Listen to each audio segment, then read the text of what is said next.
I stepped out of the gleaming black sedan, my heavy shoes crunching onto the gravel of the Hartman Estate's front courtyard. The Friday afternoon air carried the crisp chill of autumn, with golden leaves drifting lazily to the ground, as if they too were trying to escape something nameless. I am Damien Hartman, 26 years old, the eldest son of the Hartman family, just back from a grueling meeting at the office. In my hand was an old leather briefcase stuffed with documents I had spent hours perfecting, hoping that one day my father might finally notice. Deep down, though, I knew it was just wishful thinking. The massive front door of the mansion suddenly swung open with a creak of hinges like a warning. My father, Franklin Hartman, 62, chairman of Hartman Global Holdings, an empire worth billions of dollars, strode out as though carried by a gust of wind. He wore a perfectly tailored black suit, his silver hair impeccably combed, and in his hand he held a thin off-white envelope. His eyes swept over me without pausing for even a second. No nod, no greeting, no flicker of expression on that stern face. He walked past me as if I were an invisible ghost, an insignificant obstacle in his path. I stood there, forcing a stiff smile at my own reflection in the car window, trying to appear calm. But inside, my father's habitual indifference still cut like a small razor-sharp knife, stabbing my heart over and over again, just as it had throughout my entire childhood. From the time I was a child, I had grown used to this. Cold glances, curt commands, and long silences that built walls of stone. "Your father is very busy," my mother used to say before she vanished from my life. But now, at 26, I was no longer that naive little boy. Each time this happened, the pain was no longer childish fear. It was a deep, quiet sadness mixed with curiosity and anger. Why was he like this? Why was I, his own flesh and blood son, always pushed to the sidelines? My father left the house alone, no bodyguards, no driver, no one accompanying him. He opened the door to his mysterious black Rolls-Royce Phantom himself, slid into the driver's seat and started the engine. The motor purred softly, like a wild beast released from its cage. He drove away, gliding through the towering iron gates of the estate, as if no one in the world was important enough to ride with him. I knew exactly where he was going: the bank. A journey he had made without fail for the past 14 years, every single Friday at precisely 3 p.m., never a minute late. I could picture it clearly. He would drive through the city's crowded streets, stop in front of the towering glass building of the central bank, walk in like a king, and do something with that envelope. Transfer money? Withdraw money? Something else? No one knew, and no one dared ask. In the Hartman family, this habit was forbidden territory. No employee, no relative ever spoke of it. Even at the company, Friday afternoons were an unspoken no-go zone. No one scheduled meetings, no one looked for him, no one called. I remember once, when I was still an intern at Hartman Global Holdings, accidentally suggesting an urgent meeting on a Friday afternoon. My father's secretary looked at me as if I had committed a mortal sin, her face turning pale as she whispered, "Never do that again, Damien. The boss, he does not like to be disturbed on Friday afternoons." A few years ago, when I was 22, freshly graduated from university and returning home hoping for my father's recognition, I was sitting in the living room watching the clock strike 3 p.m. as he left as usual. Curiosity got the better of me, and I turned to the old butler who had served the family since my grandfather's time. "Do you know where my father goes?" I asked casually, as if it were just small talk. The butler froze mid-motion while polishing the silver, his face draining of color as though he'd seen a ghost. The bank," he stammered, voice trembling. Then he immediately shut his mouth, turned away, and busied himself with his work. I saw his hands shaking, and the air in the room suddenly grew heavier. From that day on, I realized there was something far more unusual than my father's rigid routines. A secret guarded by coldness and power. For 14 years, whether it poured rain or snow blanketed the ground, turning the front courtyard into a sea of white, my father never missed his Friday trip to the bank. I remember one time, years ago, when he was in the middle of a critical meeting at the company. A multi-billion-dollar deal with investors from around the world.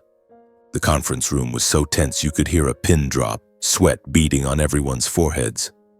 The clock struck 2:55 p.m. on a Friday. My father suddenly stood up, took the thin envelope from his drawer, and announced curtly, "The meeting ends here." No explanation, no apology. He walked out, drove himself away, and left the entire room stunned. I was there, sitting at the far end of the table like a nameless assistant, embarrassed on his behalf. Yet at the same time, curiosity burned even hotter. What could possibly be so important that he would sacrifice everything for it? That image, the black car gliding through the iron gates and disappearing behind the dense row of ancient trees, had become the familiar ritual of every Friday. A ritual so cold that it served as a constant reminder. In this house, there were truths no one was ever allowed to touch. One gray weekend morning, with a light drizzle falling outside the windows and making the atmosphere inside the Hartman mansion even heavier, I was sitting at the breakfast table nibbling on a piece of dry toast when my phone buzzed. An unknown number. I answered anyway, and the voice on the other end, my father's secretary at the company, was trembling as if she were holding back tears.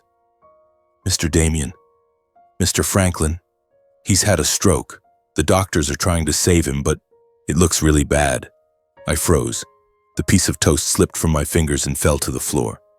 A stroke? My father, the iron-willed man who controlled everything, how could he have a stroke? I sat there, my chest hollow, throat tight as if someone were squeezing it. No matter how cold he had always been, no matter that he had never once hugged me or offered a single word of praise, he was still my father, the man who had given me life, even if he never showed it with love. After a few seconds of stunned silence, I forced myself to move. I grabbed a coat, snatched my car keys, and bolted out of the house. My tires screeched on the wet pavement as I raced to the hospital where he was being treated. But all hope shattered the moment I ran into the emergency room corridor. The doctor stepped out, removed his mask, and looked down gravely. My father had not survived. A massive cerebral stroke. Sudden, violent, and too late to save.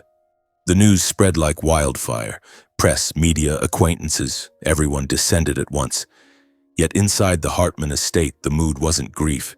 It was a terrifying silence. Melanie, my stepmother, swiftly took control. She organized a lavish funeral that felt more like a gala than a farewell. Luxury cars lined up outside the gates, flowers were piled high, and an orchestra played mournful symphonies. Everything was under her iron grip. Melanie Hartman, arrogant, calculating, with golden hair always pinned up high and expensive black dresses clinging to her figure, stood at the center beside my father's coffin, her face a mask of cold solemnity, eyes sharp as blades. It was as if she were declaring to the world that she was now the new mistress of the Hartman dynasty. I walked into the funeral parlor in a heavy black suit, trying to keep my composure.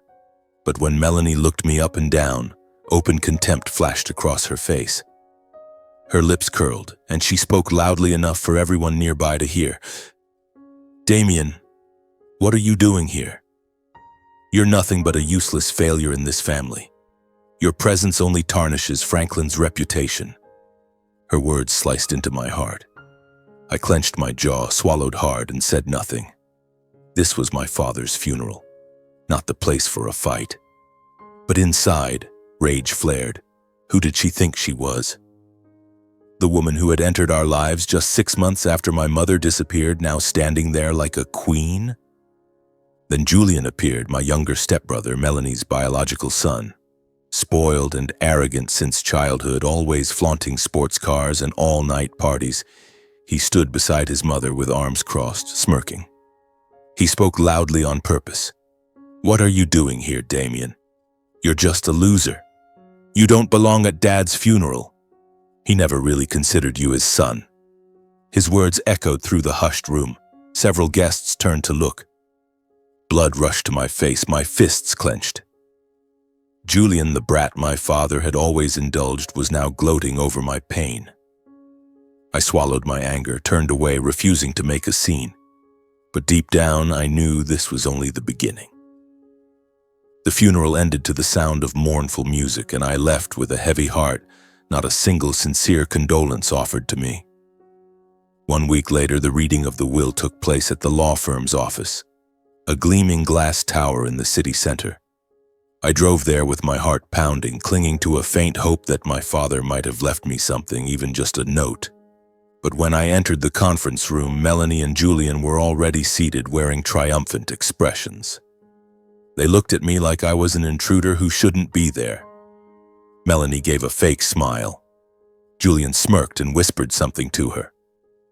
The lawyer, an elderly man with silver hair and thick glasses, opened the will envelope and read in a flat, businesslike tone, "The entire estate, valued at approximately $1.3 billion, including the controlling shares in Hartman Global Holdings, real estate holdings from New York to London, the super yacht Hartman Pride, a collection of rare supercars and antiques, and various investment accounts, will go to Mrs. Melanie Hartman and Mr. Julian Hartman."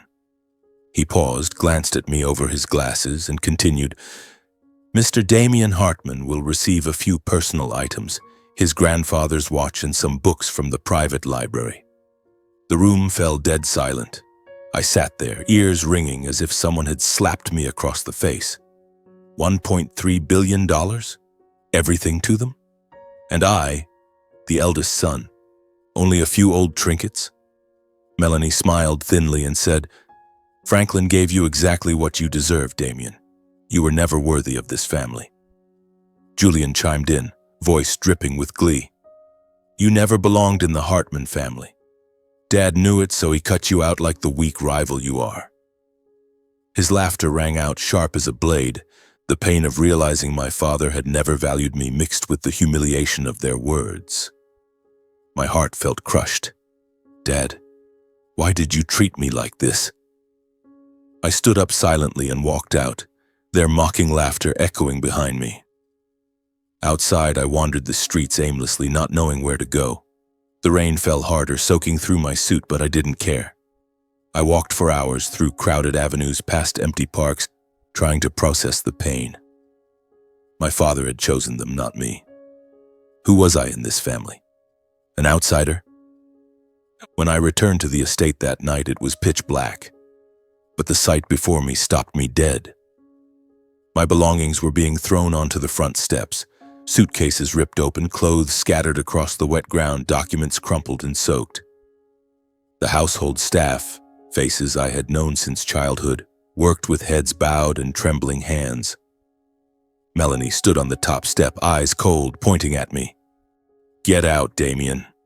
This house has no place for an outsider like you anymore." Julian stood beside her, smirking, directing the staff. "Throw the rest of his junk out. Let him see exactly where he belongs." The last items, books, old photos, were tossed away like trash. The servants wouldn't meet my eyes. They were all terrified of Melanie. Their avoidance made me feel as though the entire estate had publicly disowned me. I stood there in the pouring rain, heart aching. This was my home, where I had grown up, now turned into hell.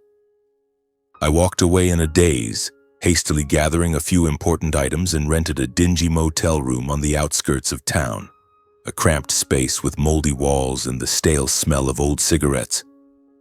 For the first time in my life, I had nowhere to call home. I lay on the hard bed, staring at the cracked ceiling, tears rolling down my face. Lost my father, lost my inheritance, lost my home.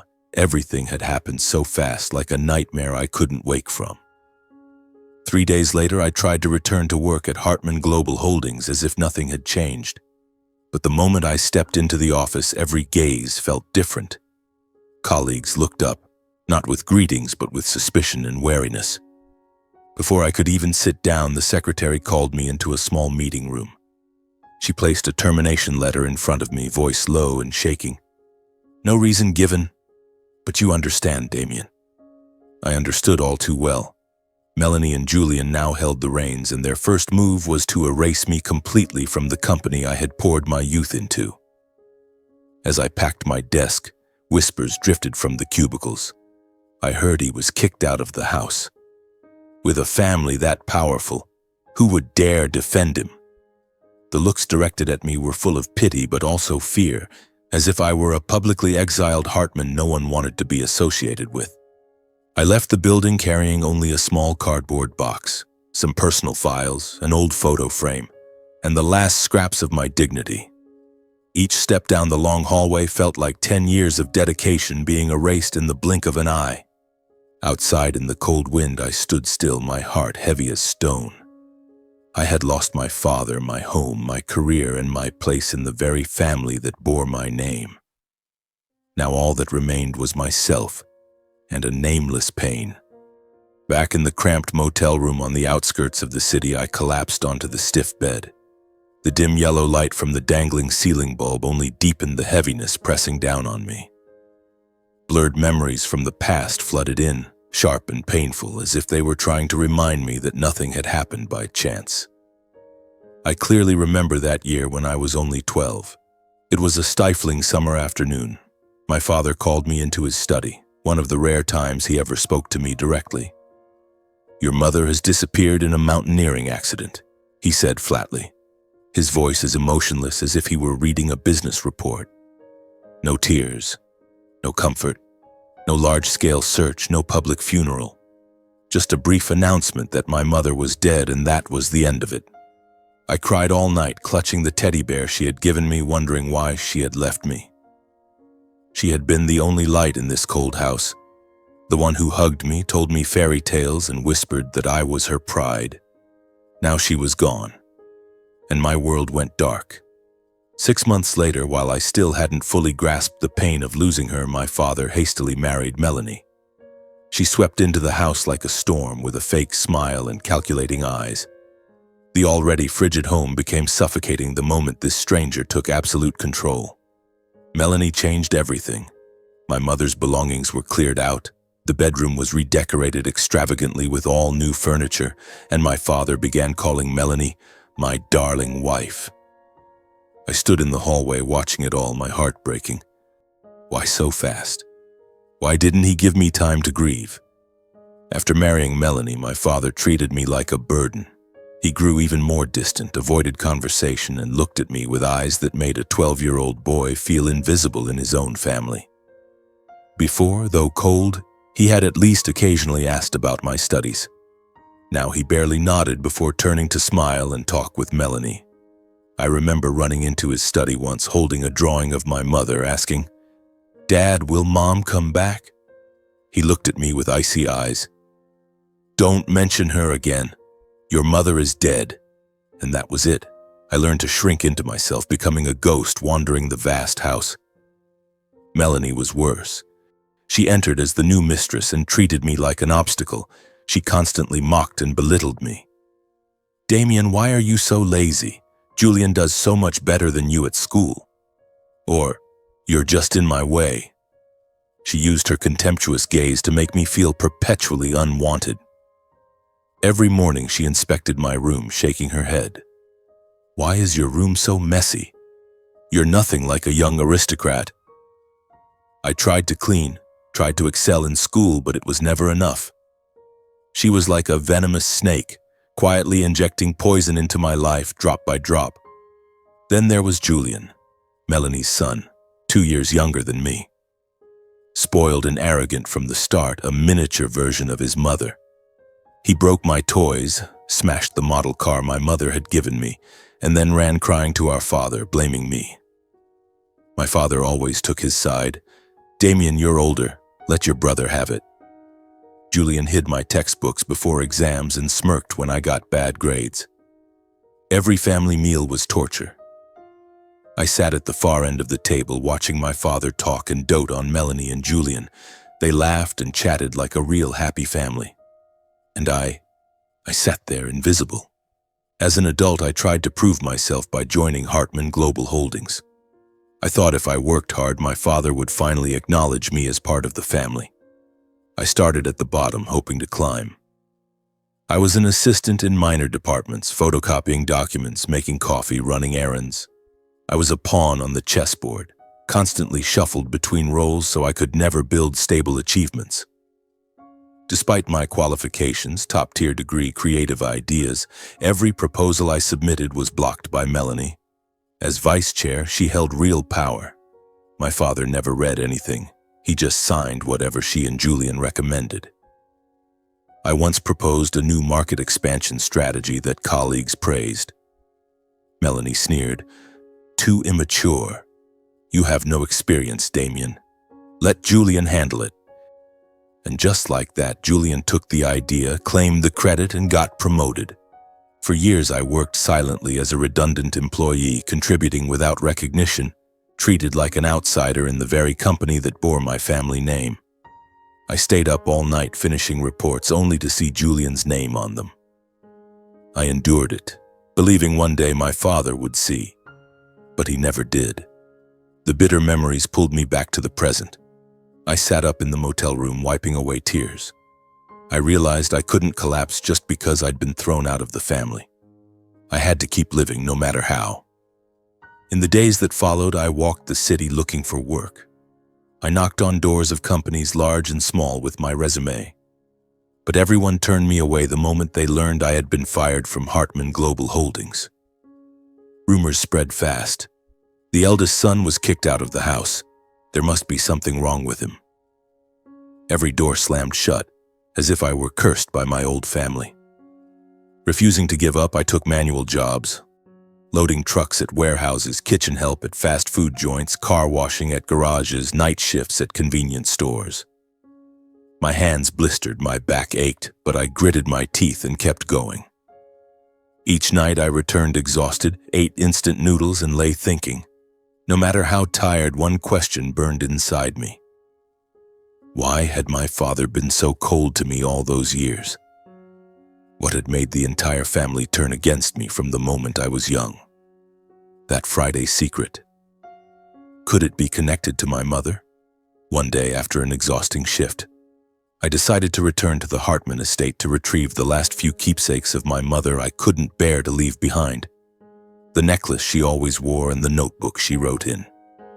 I drove my beat-up old car to the gate, heart-pounding, terrified of running into Melanie. But when I arrived, I was surprised to see a courier standing there, looking confused because no one inside was answering. He held an envelope and glanced around nervously. I approached and asked, "What's going on, sir?" The courier checked the paper in his hand and said, "I need to deliver a letter to Mr. Franklin Hartman. I've been ringing the gate, but no one answers." I froze at the name.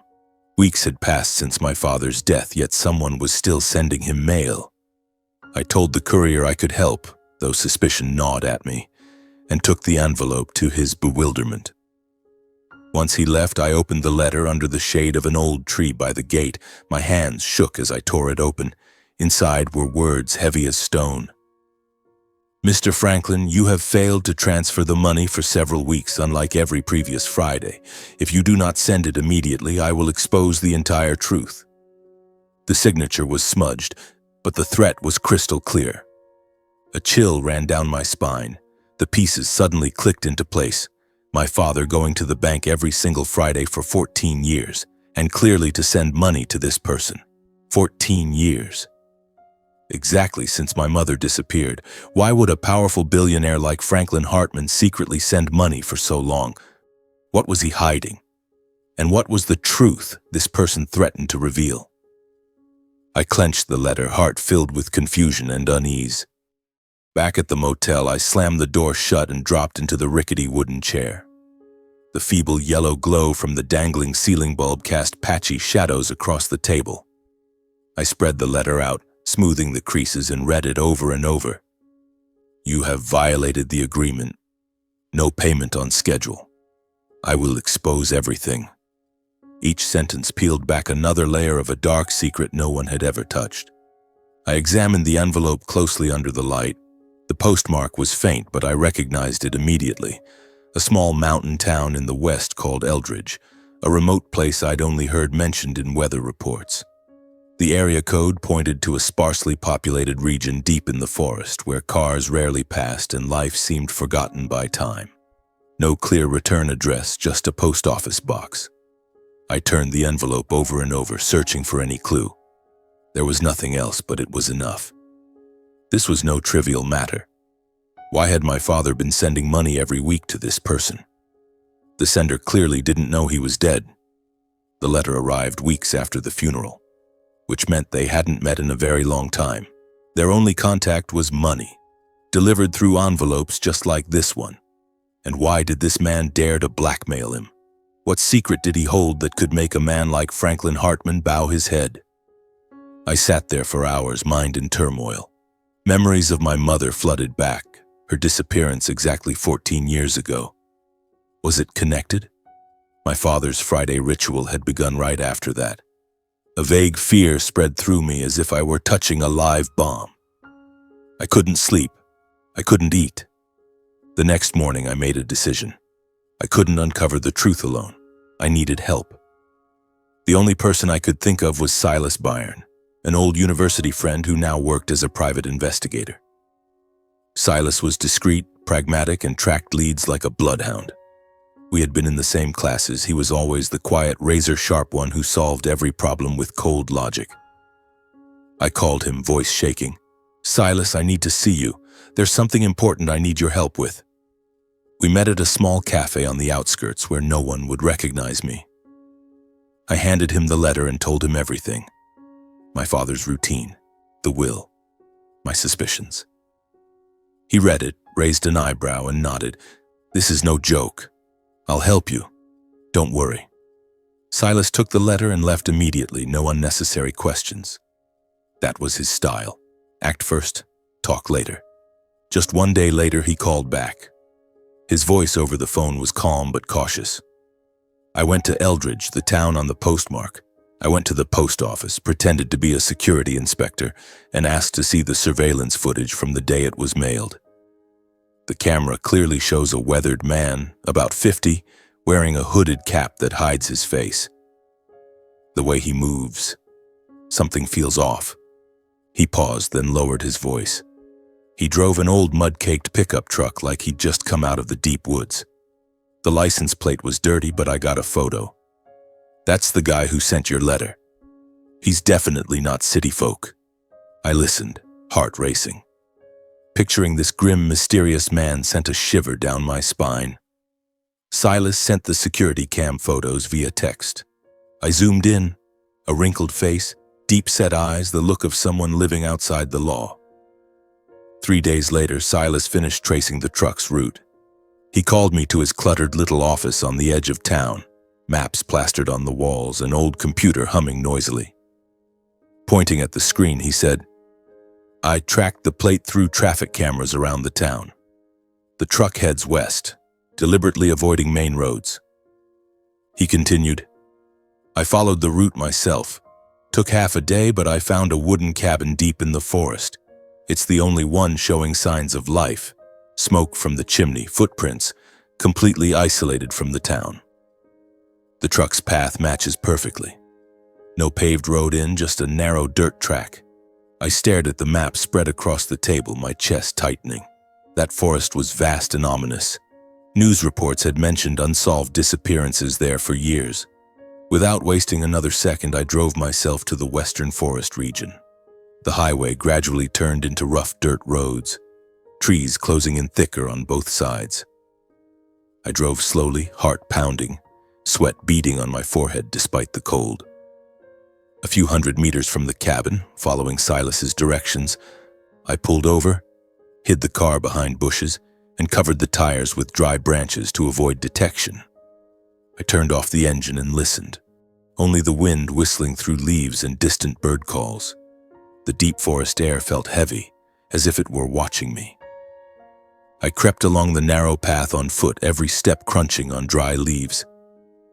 My heart thumped with each stride, breath coming fast. The dense canopy blocked the sunlight. The space felt cold and suffocating. Branches scratched my face. Thorns tore at my sleeves, but I didn't stop. As I drew closer, the wooden cabin emerged faintly from the gloom. A dilapidated shack, broken windows, thin smoke curling from the chimney. I held my breath, crouched behind bushes, and watched.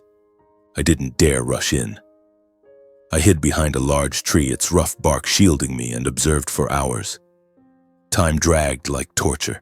The forest grew darker, shadows spreading like spilled ink. Then movement. The door opened, and a man stepped out, the same weathered, hooded figure from the post office camera. He climbed into the muddy pickup, started the engine, and drove toward town. The sound faded, leaving only dead silence. Once the truck was completely gone, I silently approached the cabin. My heart pounded like war drums, hands and feet ice cold. I stood at the back door, ear pressed against the rotting wood, listening. Suddenly, strange sounds, the clank of metal, the heavy drag of chains, and faint, pained moaning from inside, the sound of someone suffering, pleading. My whole body tensed, sweat pouring out. What was this? Who was in there? I moved slowly to a small window, stepping lightly like a cat. Through the gaps in the decayed wood, I peered in. The room was pitch black except for the weak flicker of an oil lamp. And then I saw it. A person chained with thick iron links, wrists and ankles locked to the wall, long tangled hair covering most of their face.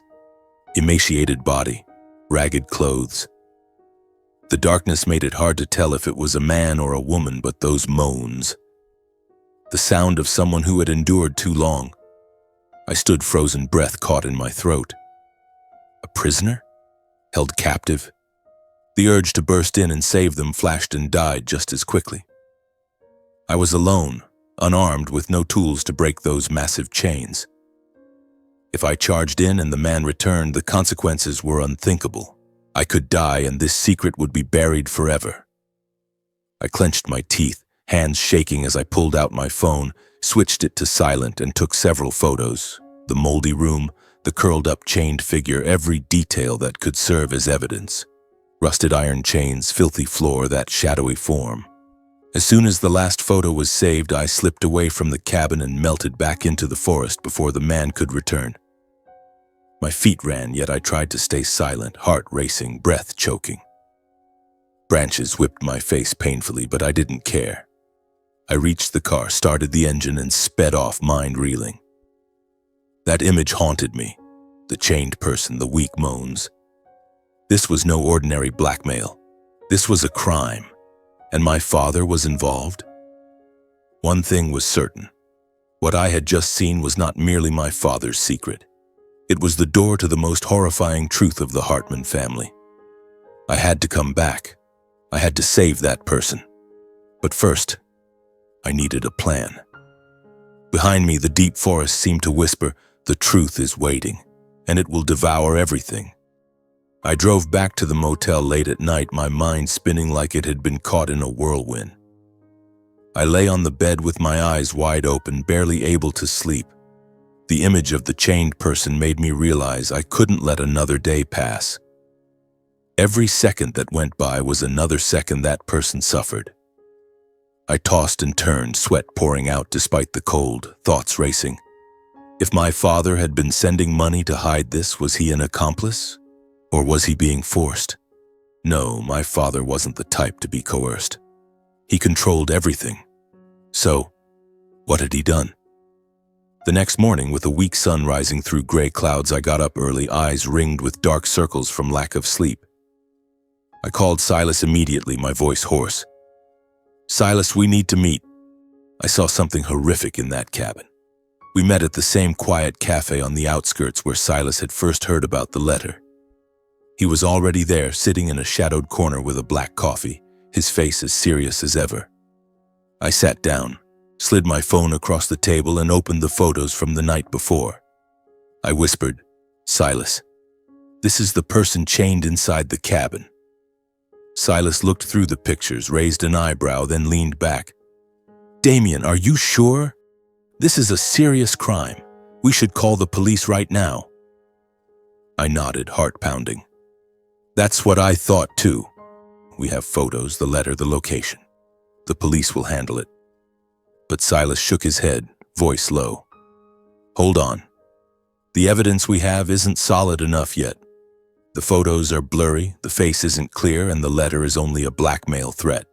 No direct link to captivity. The police will hesitate, launch a formal investigation, send people to verify. That could take days, even weeks. And if we tip our hand too early, the guy will know. He could run, or worse, kill the victim to silence them forever." His words hit me like ice water. I gripped my coffee cup tightly, helplessness surging. "Then what do? We can't just leave them there." Silas looked at me, eyes sharp. I know. But if we report it now, we lose our chance. In the end, we reached the only possible conclusion. We had to break in ourselves and get definitive proof. We need stronger evidence, Silas said. Rescue the victim, take clear photos, record audio if we can. Then we call the police once everything is safe. I swallowed hard, fear mixing with resolve. This was dangerous, it could cost us our lives. But the image of the chained person wouldn't let me back down. We left the cafe and began planning. For 3 straight days, we took turns surveilling the cabin from a distance. I hid in bushes about 500 meters away, using the binoculars Silas gave me, noting the man's routine. Early morning, he went out for firewood. Noon, he stayed inside. Afternoon, he drove to town for supplies, usually gone for 3 hours. Silas took the night shifts and reported, "He sleeps early, but the doors have double locks."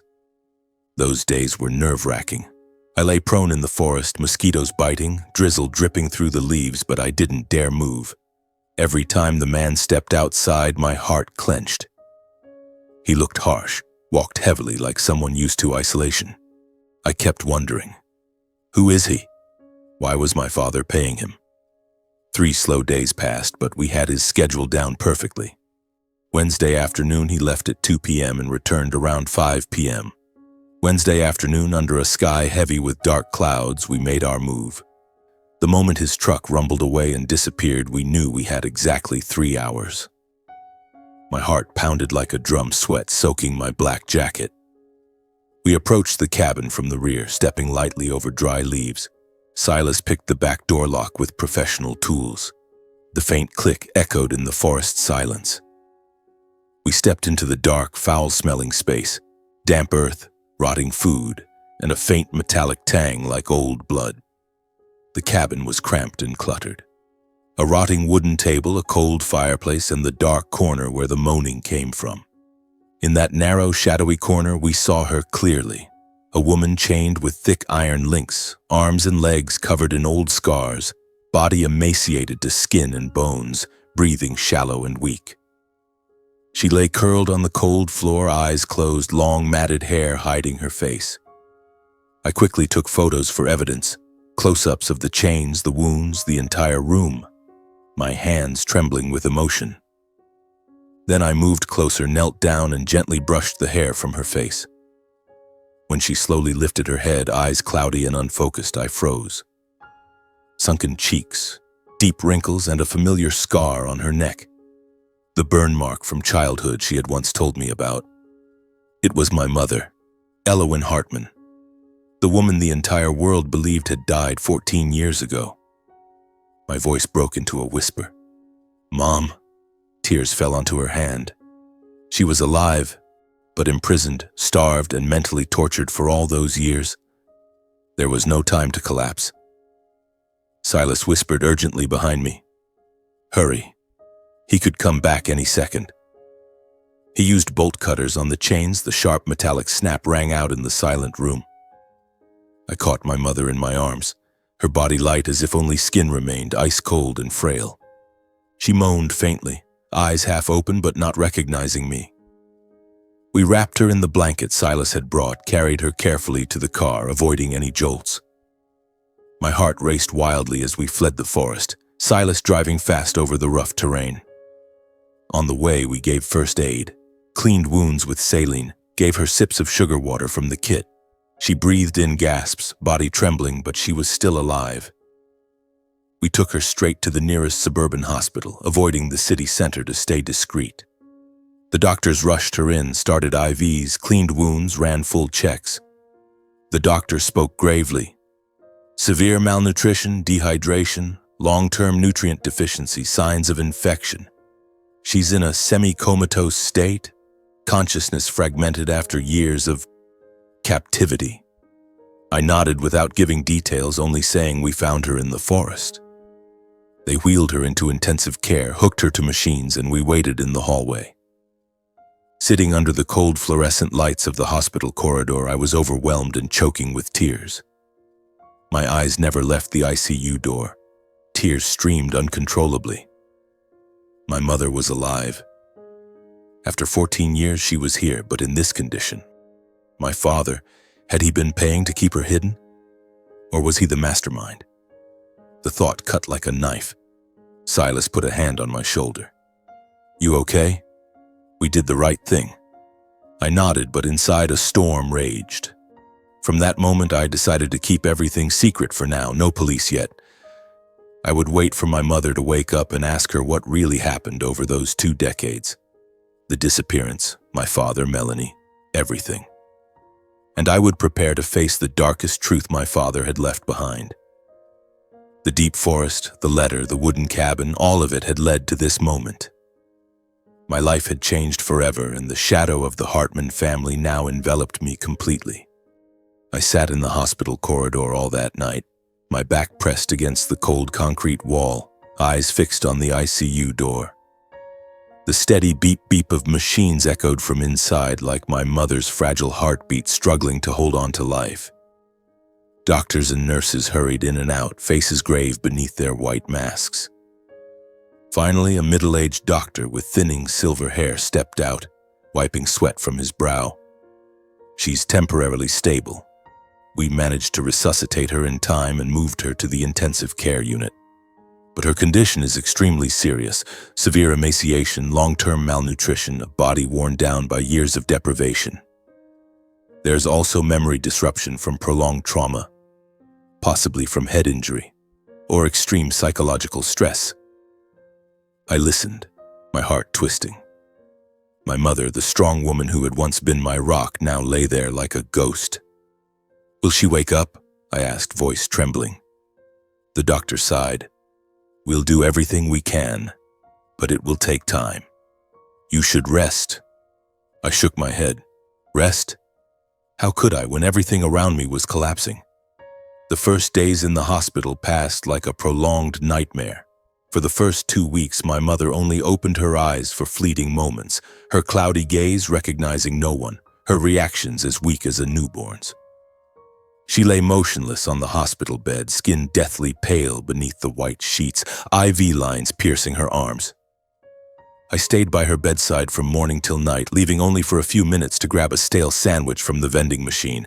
I held her hand and whispered, "Mom, it's me, Damien. Please wake up." But there was no answer, only the faint rasp of her breathing. Every tiny movement she made sent my heart leaping with hope, only for it to sink again when I realized it was just a reflex. Silas visited a few times, bringing coffee and urging me to rest, but I ignored him. I watched my mother slowly come back to life bit by bit, wounds cleaned and bandaged, skin gaining a faint pink from the IV fluids. Yet the pain inside me only grew deeper. Why? Why did she have to suffer like this? And my father? Did he know everything? The thought cut like a knife. I couldn't sleep, just sat there, mind spinning with memories. By the 3rd week, better signs appeared. My mother began recalling scattered fragments, murmuring in her sleep. The forest, the wooden cabin. Her voice trembled, face contorted in panic, eyes wide with fear. I sat beside her, gripping her hand tightly, trying to pull her out of the nightmare. The doctor explained, "Psychological trauma. She'll need time to recover." I nodded, but unease gnawed at me. Those fragments were pieces of the horrifying cabin I had broken into. How long had she lived there? And why? I waited patiently, bringing fresh flowers to her room every day, hoping the scent might awaken something. But fear still lingered. What if she never remembered everything? I would be lost in the darkness forever. One morning, I decided to try something risky. I brought an old family photo from when I was 10, standing between my parents in the mansion garden, all of us smiling brightly. The picture was faded, edges yellowed, but it was the most beautiful memory I still had. I showed it to her, voice gentle. "Mom, look. This is our family back then." She took the photo, staring at it with clouded eyes. Then suddenly she cried out as if stabbed, flung the picture away, clutched her head, and writhed on the bed in agony. Her screams echoed down the hall. Nurses rushed in and sedated her. I stood frozen, hands shaking as I picked up the photo. "I'm sorry, Mom. I didn't mean to," I whispered, tears streaming. That photo had triggered something horrific inside her. I blamed myself, yet a spark of hope flickered. She was remembering, even if it hurt. In the days that followed, she stabilized, but I no longer dared to ask questions. I just sat beside her, telling her trivial stories about my life, manual labor jobs, the tiny motel room, trying to make her smile. She listened, sometimes nodding weakly, though her eyes remained distant. Then one quiet afternoon, golden sunlight streaming through the hospital window and bringing a rare warmth, my mother lay with her eyes wider than usual. Suddenly she grabbed my hand, her thin fingers squeezing so hard it hurt. Her gaze shifted from hazy to sharp, brimming with tears. "Damien, my son. Oh God, my son," she whispered, voice trembling but clear. My heart pounded, tears burst out. "Mom, you recognize me?" She nodded, tears rolling down her gaunt cheeks. You saved me. I remember everything now. Thank God he led you to me." She squeezed my hand harder, voice breaking. "I'm so happy, Damien. You've grown up, mature, strong. I thought I'd never see you again." I leaned down and hugged her gently, afraid of hurting her. The mix of hospital smell and the familiar scent of her skin from my childhood made me sob. "Mom, I'm here. I'll never let you go again." We held each other for a long time, cries mingling with laughter in the room. It was the moment I had waited 14 years for. My mother was truly back. Then she began to speak slowly but firmly, as if tearing open the past. "That year, when you were 12, I discovered your father, Franklin, was having an affair with Melanie. She was his secretary, young, ambitious. I confronted him and demanded an immediate divorce. Not only that, I told him I would withdraw the $200 million I had invested in Hartman Global Holdings, money I inherited from my father, from my family. It was the capital that had fueled the company's growth." She paused, breathing heavily, eyes distant. I listened, heart constricting. 200 million? That was the foundation of the Hartman empire. My father had always boasted about it, but it turned out to be my mother's money. She continued, voice shaking. "Franklin panicked. He was terrified of losing that fortune, terrified the company would collapse. He apologized, begged me to forgive him, and suggested a mountain-climbing trip to mend our marriage. I believed him. I thought I could save our family for your sake. We went to the western mountains, to those towering cliffs." She stopped, tears falling. I squeezed her hand. "Keep going, Mom. I can handle it." She nodded, voice softer. "Standing on the edge of the cliff, wind howling in my ears, Franklin. He pushed me. I fell, hit the rocks, then plunged into the freezing lake below. I passed out, thinking I was dead. I froze, blood turning to ice. My father pushed her. Attempted murder? I pictured the scene. The precarious ledge, the roaring wind, and my father's hands shoving hard. "Mom, he really did that?" I whispered, voice breaking. She nodded, eyes full of pain. "Yes, but I didn't die. A man who lived isolated in the forest, later I learned his name was Gideon, pulled me from the water and saved my life. He bandaged my wounds, gave me water. When I woke up in that dark, damp cabin, I was terrified and begged him to help. Take me down the mountain, call the police, tell my son I'm alive." She paused again, gasping as if the memory were draining her. I stroked her hand, my own tears falling onto it. "But you were chained. What happened next?" She continued. His eyes changed instantly, from pity to greed. He said he had heard the news of my disappearance on the radio and knew I was the wealthy wife of the Hartman family. While I was unconscious, he had sneaked down the mountain and met Franklin. Your father offered him $5,000 a week on one condition: keep me locked up here for life so I would never reappear. Never let me speak to anyone. Never let me escape. Her words struck me like lightning. My father hadn't just tried to kill her, he had paid Gideon to imprison her for 14 years. $5,000 every Friday, that was the reason for his secret ritual. I gripped her hand, blood rushing to my head. Dad, did it to hide everything? To keep the money? She nodded weakly. From that day on, I was chained in the cabin, living in darkness, hunger, and cold, given only Gideon's scraps. I lost all sense of time and reality. Days and nights blurred, memories faded. I called your name every night, hoping one day you would come. But 14 years. I thought I was slowly dying in there. Her tears fell hot onto my hand, burning with pain.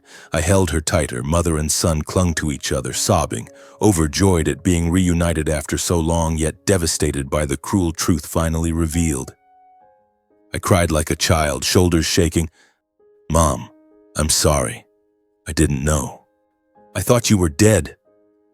She stroked my hair. It's not your fault. Your father. He chose money over everything. We held each other for a long time, our cries blending with the beeping machines. In that moment, pain and joy intertwined like a storm, sweeping everything away. But once I calmed down, I understood this wasn't just an affair or a broken marriage. It was attempted murder, long-term imprisonment, blackmail, a chain of crimes spanning 14 years, with my father at the center. Did Melanie and Julian know? Were they complicit in my father's crimes? I wiped my tears and looked at my mother. I'll uncover everything, Mom. I'll bring it all to light. She nodded, eyes full of trust. You're strong, Damien. But be careful. They're dangerous. I nodded, heart filled with resolve. The Hartman family secret was no longer just darkness. It was hell, and I would drag it into the light no matter the cost. The next morning I called Silas, my voice urgent. Silas, we need to meet. This is huge. We met at our usual quiet cafe, tucked away in a corner where no one would notice us. I told him everything my mother had revealed. The affair, the demand for divorce, the attempt to push her off the cliff, and the deal with Gideon. Silas listened without changing expression, but his eyes darkened. Damien, this is major crime. We need solid evidence to bring them down. I nodded, gripping my coffee cup tightly. I know, but I suspect Melanie and Julian are involved. They can't be innocent. Follow them secretly, Silas. Find out if they had anything to do with the attempt on my mother all those years ago. Silas nodded, no extra questions. Got it. I'll do it. But keep this quiet and don't do anything rash. He left and I sat there, heart full of unease. Trailing powerful people like Melanie and Julian wasn't easy. They had bodyguards and money to cover their tracks. But Silas was a professional. I trusted him. The waiting days dragged on like torture.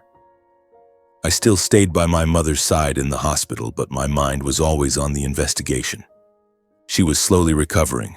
She could eat thin porridge now, talk more, but she was still weak. I told her about my life, avoiding painful memories. She held my hand. You've suffered so much.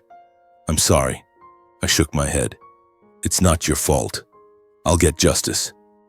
But inside, rage burned. My father was dead, yet Melanie and Julian were still living luxuriously on blood money.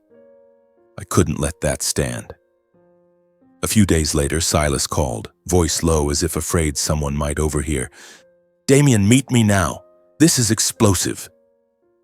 We met in a deserted park beneath ancient trees shedding golden leaves. Silas showed me long-range photos. The same weathered, hooded man standing at the Hartman estate gate. This is the man from the forest. His name is Gideon, Silas said gravely. He showed up at the mansion gate 2 days ago, went inside for almost half an hour, then slipped away quietly. I stared at the photos, blood turning cold. Gideon, the man who had imprisoned my mother for 14 years, had gone to the Hartman house? What was he doing there? Looking for my father? I asked, hands shaking. Silas shook his head. I couldn't hear the conversation, but he entered through the back, avoiding the main cameras. There's only one explanation. Melanie and Julian have known everything all along. From Franklin's attempt to murder Elowen, to the fact that she was still alive, to her 14-year captivity. They've been fully aware of the entire dark secret. They probably kept paying him after your father died to buy his silence. I was stunned, collapsing onto a stone bench, mind reeling. The pain felt like a knife to the chest. For 14 years, I had lived with the people who plotted to kill my mother. Melanie with her fake smiles and taunts. Julian with his arrogance and mockery. They knew. They knew she was alive, chained in that cabin, and still let me suffer believing she was dead. I clenched my fists so hard my nails drew blood. How could they? They're monsters. Silas put a hand on my shoulder. Stay calm. We have the advantage. They don't know you rescued Elowin, but now they might be suspicious because Gideon showed up, probably demanding money. I nodded, rage cooling into icy resolve. Keep following them, Silas. All three, Melanie, Julian, and Gideon. I need to know what they're planning next. Silas nodded, and the surveillance continued. Those days I lived in hell. By day at my mother's side, smiling to reassure her. By night, haunted by the dark conspiracy.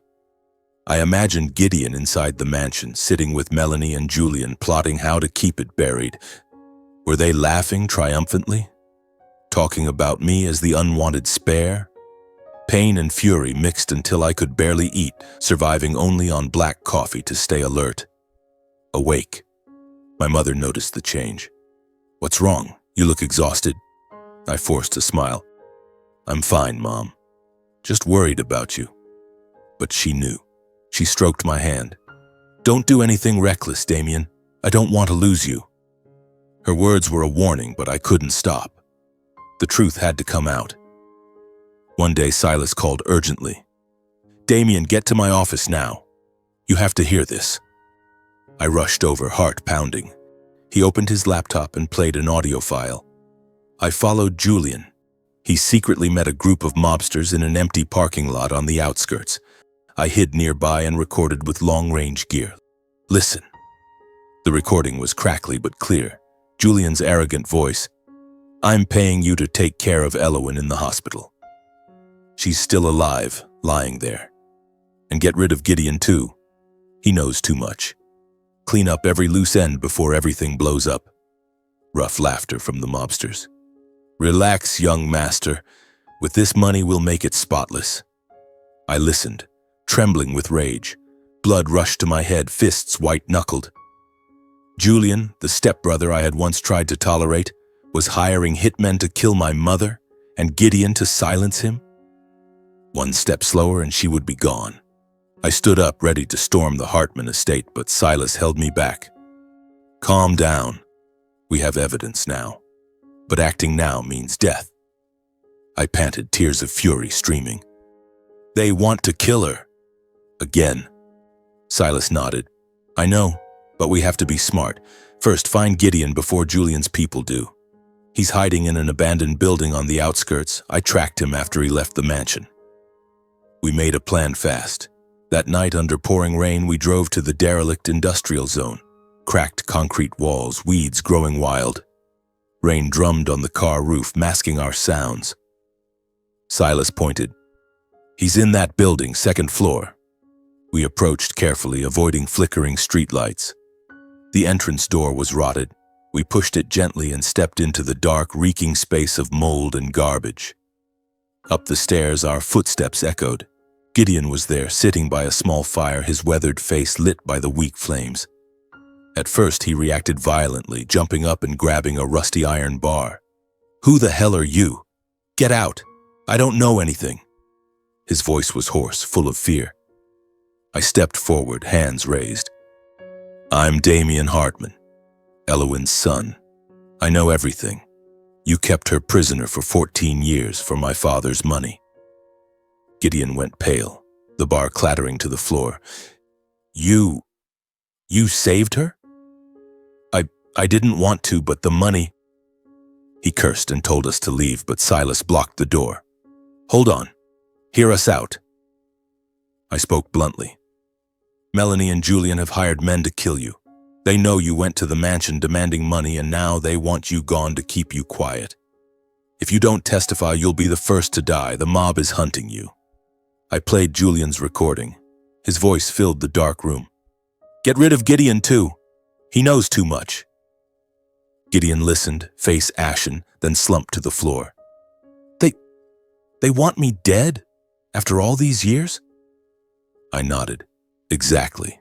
But if you go to court and testify about the deal with Franklin, how you kept her imprisoned, you'll be protected.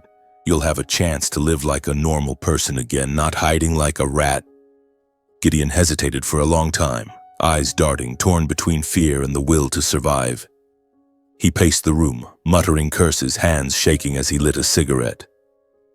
The rain outside grew heavier, drumming like an urgent warning. Finally, he stopped, gritted his teeth, and said, "Fine. I'm in. I'll testify to everything. The deal with Franklin, how I kept her, all of it. But on one condition: absolute protection. I don't want to die because of those dogs." I nodded, relief mixed with tension. "Deal. We'll take you to the police tonight." We left the abandoned building under torrential rain. Gideon huddled in the back seat like a ghost, silent and trembling. Rain hammered on the car roof, masking his ragged breathing. Silas drove, eyes locked on the road, while I sat beside him, mind reeling with what was about to happen. Gideon, the man who had imprisoned my mother for 14 years, was now the key to bringing everything down.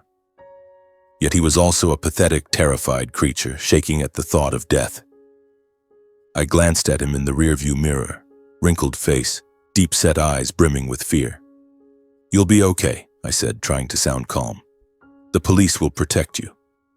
He nodded but said nothing, just chain-smoked, the haze filling the cramped car. That night stretched endlessly. The wet suburban streets flickered under broken streetlights, as if leading us into a war with no escape. We reached the local police station at midnight, a gray concrete building under the downpour. Silas knew a trusted officer from past cases, so we were ushered in through a side door, away from curious eyes. The station smelled of stale coffee and damp paperwork. In the interrogation room, Gideon sat beneath harsh fluorescent lights, wrists loosely cuffed to the table. The interrogating officer, a middle-aged man with a calm, deep voice, started the recording. "Mr. Gideon, tell us everything from the beginning. Why did you hold Elowen Hartman captive?"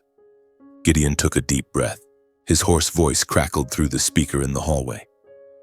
"After I pulled her from the lake, at first I took care of her.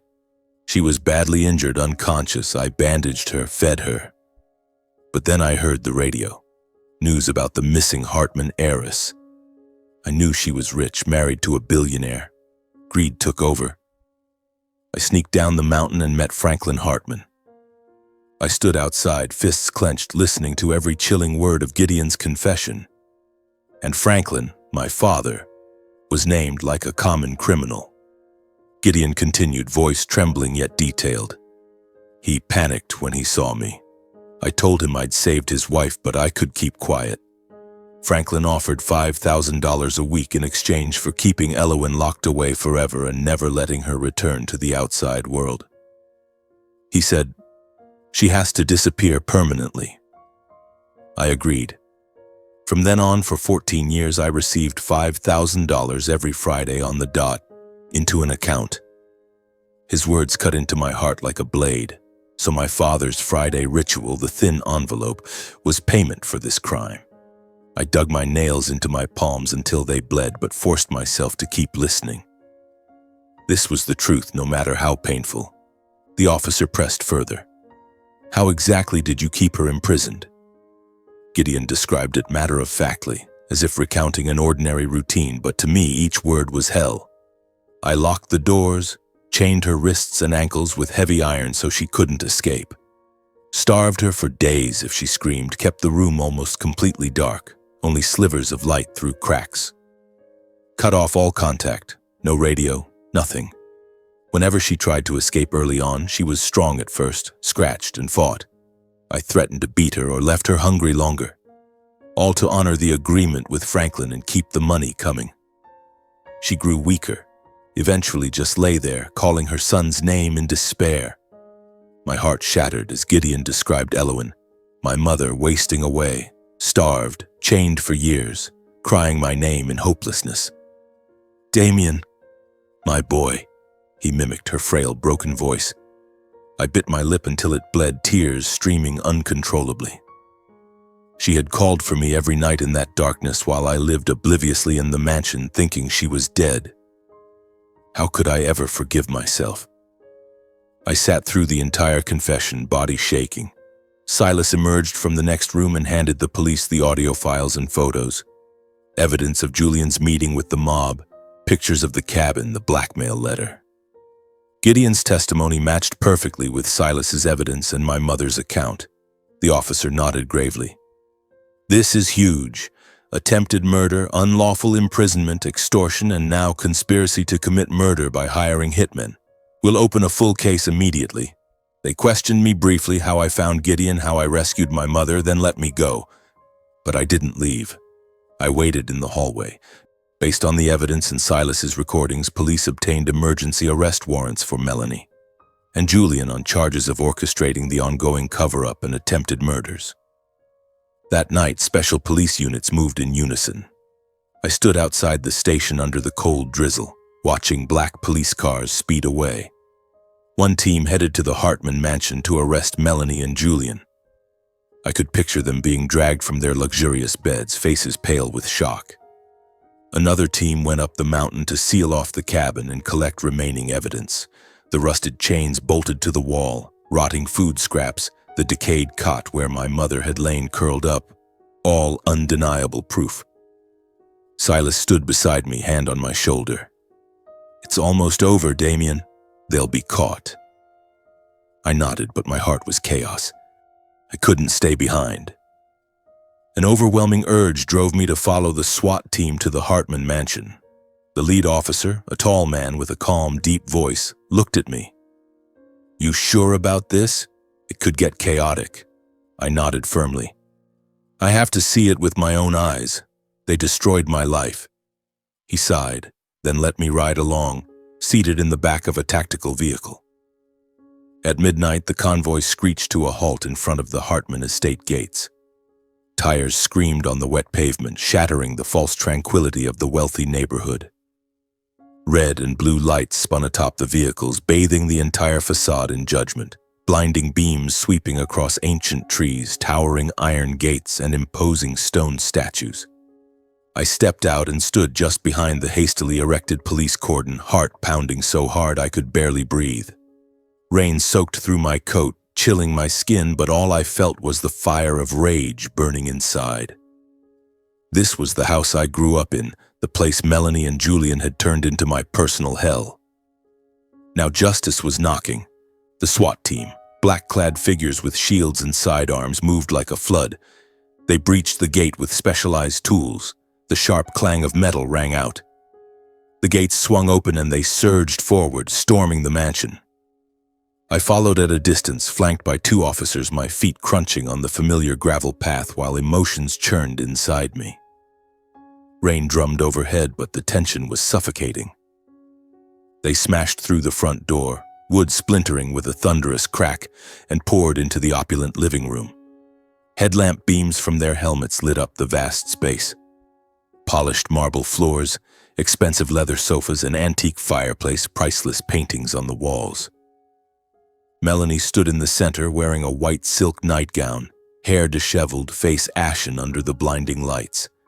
She hadn't been asleep, perhaps awakened by the sound of vehicles or some instinct. Her eyes swept over the officers, then locked on me with shock and pure hatred. "What are you doing in my house?" she shrieked, voice shrill and echoing. The lead officer read the arrest warrant in a steady, resolute tone. "Melanie Hartman, Julian Hartman, you are under arrest for conspiracy to commit murder, unlawful imprisonment, extortion, and solicitation of murder."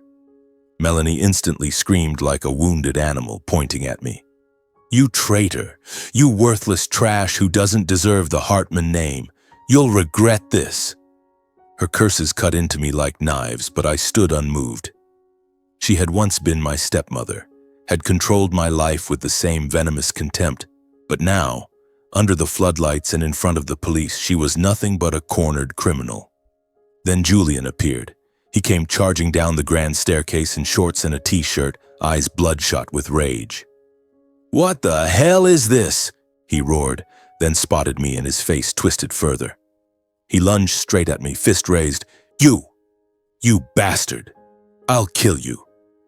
but 3 officers tackled him instantly, wrenching his arms behind his back as he thrashed like a hooked fish. "Let me go. I'm Julian Hartman.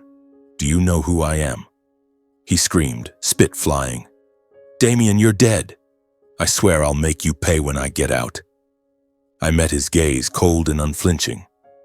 No family treats each other like this, and the truth has finally spoken. My words hung in the tense air, silencing Melanie and Julian for a moment. Julian struggled less, a flicker of fear in his eyes. Melanie, hearing more, went berserk, voice hoarse from screaming, "You little bastard! You're the one destroying this family. I'll hire the best lawyers. You'll rot in prison." She lunged at me, but officers blocked her, cuffing her wrists as she howled in fury. She thrashed, hair falling over her face, but it was useless. They dragged her down the long hallway, the domain she had ruled like a queen for years, issuing orders to staff and belittling me. Now she was hauled away like a common criminal, still shrieking, "Let me go! I've done nothing wrong." Julian was shoved out the door, still reaching for me, cursing nonstop. "Damien, you traitor. This is all your fault. I'll kill you. I swear it." He tried to shift all blame onto me. "You made this up. Dad's dead and now you want everything." The police forced Julian into the patrol car. He craned his neck to glare at me with pure hatred. I stood there watching him disappear behind the door, feeling no pity. He had once been my brother, but now he was nothing more than an accomplice in evil. The car doors slammed shut with a heavy thud. Sirens wailed, tearing through the night, carrying Melanie and Julian away from the mansion forever. The vehicles sped off into the rain, red lights flashing until they vanished behind the trees. I took a long, deep breath. The cold, wet air filled my lungs. Not triumph, but release after 14 years of darkness.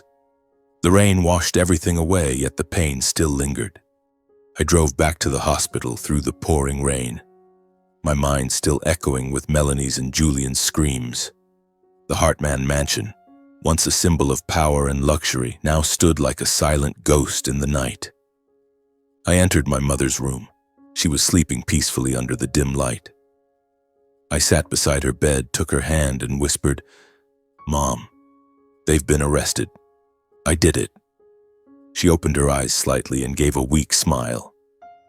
"My son, so strong." Tears rolled down my cheeks, but this time they were tears of relief. 14 years of suffering were finally beginning to dissolve. The following weeks passed in chaos. The media went wild. Hartman dynasty collapses in 14-year murder and imprisonment scandal.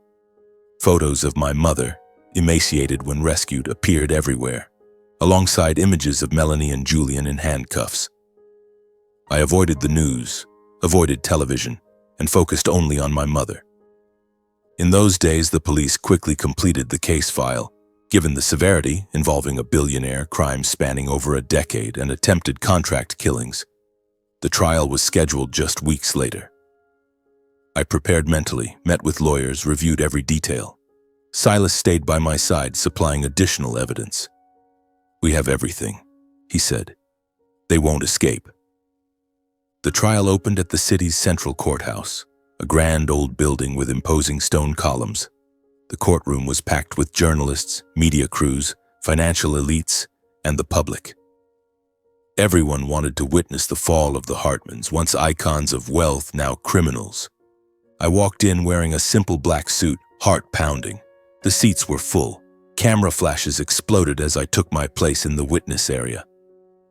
My mother was too weak to attend. Melanie and Julian were brought in wearing gray prison uniforms, wrists cuffed, faces gaunt after weeks in detention.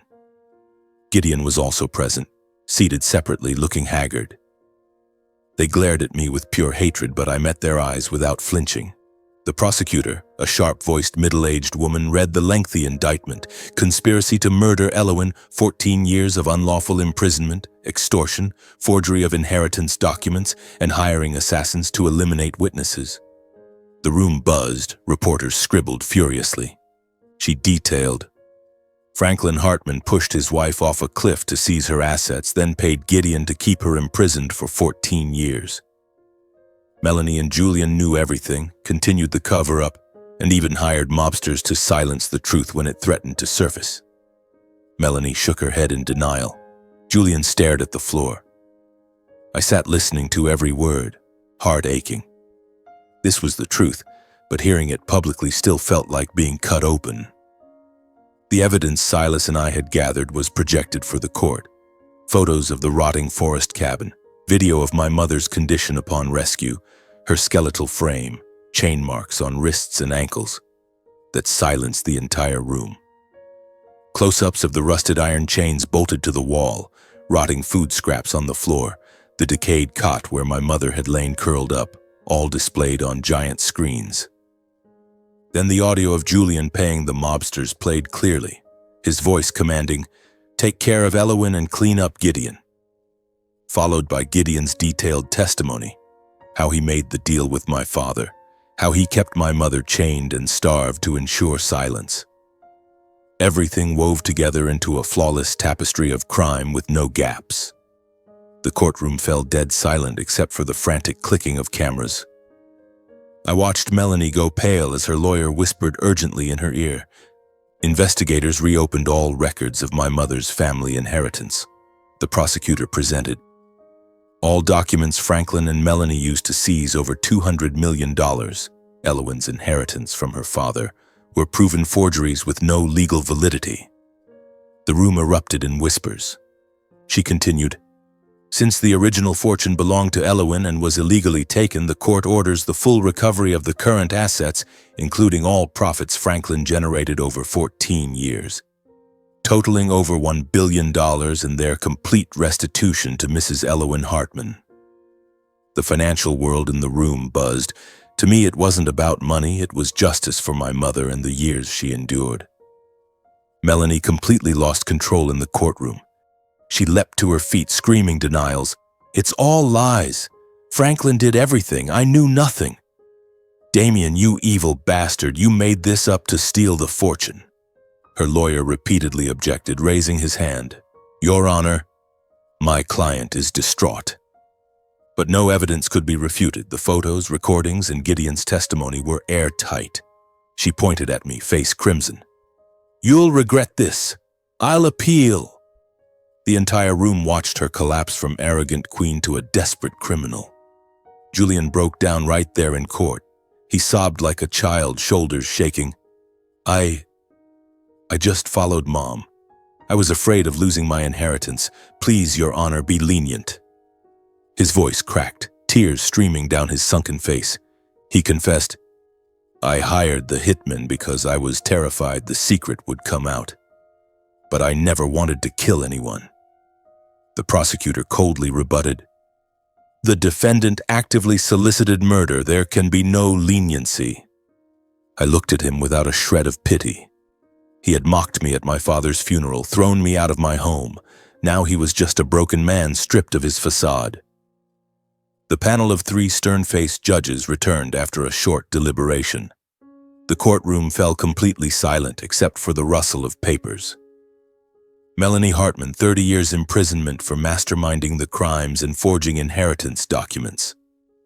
She collapsed, screaming, "No! This can't be. I'm innocent." Julian Hartman, 18 years imprisonment for complicity, hiring assassins and obstruction of justice. He sobbed uncontrollably, head dropping onto the table. Gideon, 25 years imprisonment for unlawful imprisonment, extortion, and 14 years of concealing the crime. He bowed his head, expressionless. The room erupted. Camera flashes went wild. I sat there, exhaling, tears rolling down my face. Justice had been served, yet why did my heart still feel so heavy? After the trial, I was allowed a final visit to the prison to complete closing statements, a formality to confirm details. The detention center was on the outskirts, surrounded by high concrete walls, the air cold and oppressive. My meeting with Melanie took place in a stark room separated by thick glass, speaking only through a phone. She entered in a gray prisoner uniform, hair now white and disheveled, no trace of makeup.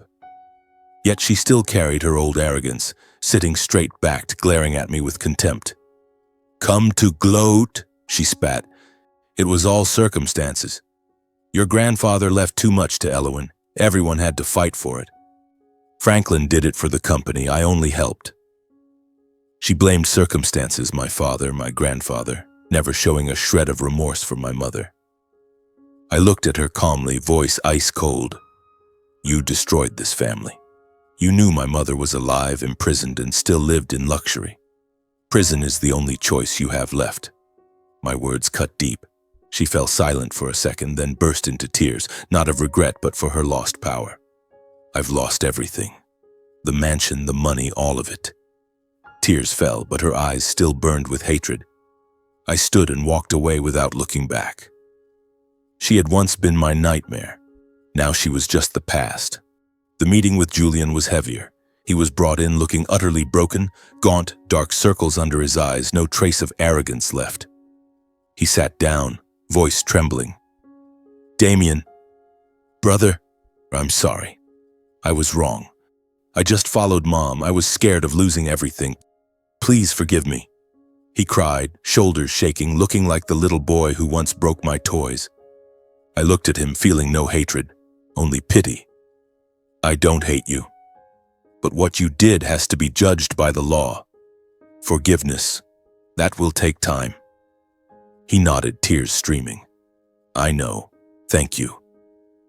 I left, heart filled with mixed emotions. He had once been my enemy, but he was also a victim of Melanie. Walking out of the prison into the warm afternoon sun, I felt light flood in after years of storm. The breeze carried the scent of fresh grass. The Hartman dynasty had fallen, justice was served, and I could finally move forward with my mother, no longer haunted by the shadows of the past. I drove back to the hospital, heart lighter. My mother was waiting, and we would begin our new life. 14 years of pain were over, and the future lay ahead. After the trial, Hartman Global Holdings plunged into a profound crisis. I followed the news from a distance through the reports Silas still faithfully sent me. He remained in touch, a steadfast friend through everything. Shareholders voted to remove the entire old board, those who had once been loyal to my father and Melanie. The stock price crashed catastrophically, from hundreds of dollars per share to mere cents, sending shockwaves through the financial world. The brand faced class action lawsuits over ethical scandals. Partners withdrew, employees resigned en masse, and the press relentlessly covered the empire built on blood and tears. The company was forced into a complete restructuring and a name change, erasing Franklin Hartman's legacy forever. An empire that collapsed under the weight of its own crimes. I sat in my mother's hospital room reading those reports, feeling calm. That had once been the place where I worked, where I tried to prove myself, but now it was just the past. How do you feel about all this? My mother asked, her voice still weak but curious. I smiled.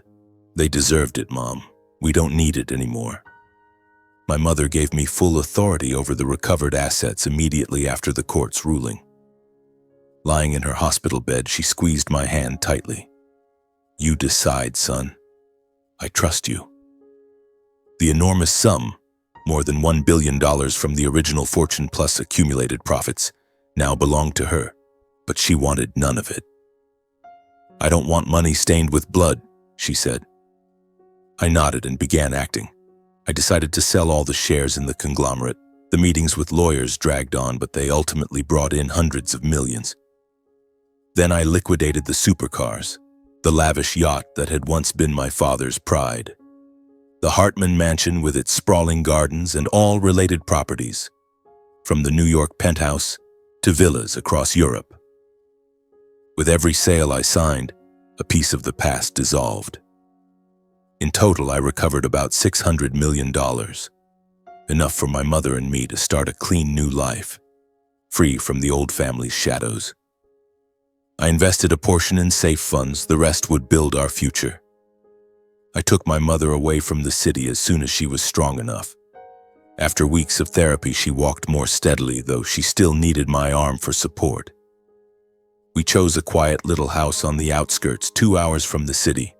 A place bathed in warm sunlight with gentle winds blowing across green fields and no trace of the Hartman darkness. A modest home with a small vegetable garden out back. A cozy living room with a fireplace and windows overlooking a sparkling lake. My mother recovered faster than expected. Eating properly, I cooked the dishes she loved, from vegetable soup to toasted bread. She gradually gained weight, her skin glowing with health again. A psychologist visited twice a week to help her face the memories. I watched her and felt nothing but gratitude. She was beginning to live the life she thought she had lost forever, walking with me, cooking together, and dreaming of the future. The scars on her wrists remained, but they were reminders of her strength. One gentle autumn afternoon, golden sunlight filtering through the trees, I took my mother to visit my grandfather's grave in a suburban cemetery. Before the stone engraved with his name, I placed the fresh flowers we had brought and stood in silence for a long time. The wind rustled the leaves, carrying the scent of damp earth. I held my mother's hand, feeling a profound lightness. From this day forward, we could live a new life, no longer ruled by fear or control, no longer carrying the Hartman name like a sentence, but as two ordinary people reborn. We walked away from the grave, the warm afternoon sun lighting our path home. A new life had begun, and I was ready.